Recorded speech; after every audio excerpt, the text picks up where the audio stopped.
खुदावंद यीशु की अंजील मुकद्दस लूका के मुताबिक उसका 9वां बाब 7 से 9 आयत तक।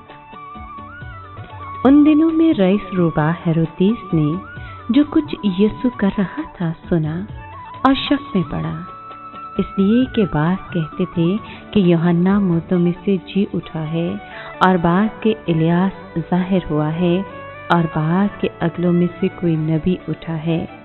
लेकिन हेरोदेस ने कहा कि मैंने यूहन्ना का तो सर कटवा दिया, अब ये कौन है जिसके बाबत ऐसी बातें सुनता हूँ। पर वो उसको देखने की कोशिश में रहा। पाक कलाम के पढ़े और सुने जाने पर खुदावंद की बरकत हो, खुदा का शुक्र हो। अजीज दोस्तों, हेरोदेस बादशाह ने अपने भाई फिलिप्पस की बीवी हेरोदियास से शादी कर ली थी। इस वजह से यूहन्ना बपतिस्मा देने वाले ने उसे मलामत की। तब बादशाह ने गजबनाक होकर यूहन्ना को कैद खाने में डालने का हुक्म सादर फरमाया, जहां पर यूहन्ना 1 साल से ज़ायद अरसा कैद रहा। ताहम कैद के दौरान उसके शागिर्दों ने उससे मुलाकात का सिलसिला जारी रखा। उन्होंने उसे यीशु के किए जाने वाले बहुत से मौजज़ात की बाबत बताया, जिनमें से सबसे ज़्यादा हैरत अंगेज मौजज़ा नाइन नामी शहर की बेवा के जवां उम्र मुर्दा बेटे को जिंदा करना था।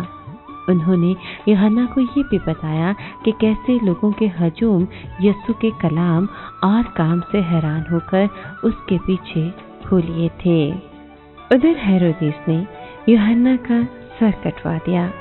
इसके बावजूद वो अब तक इस बात को जानने से कासिर था कि आखिर वो निजात दहिंदा कौन है, क्योंकि वो इस बात से परेशान था कि अब ये कौन है जिसकी बाबत ऐसी बातें सुनता हूँ। लिहाजा वो उसको देखने की कोशिश में रहा।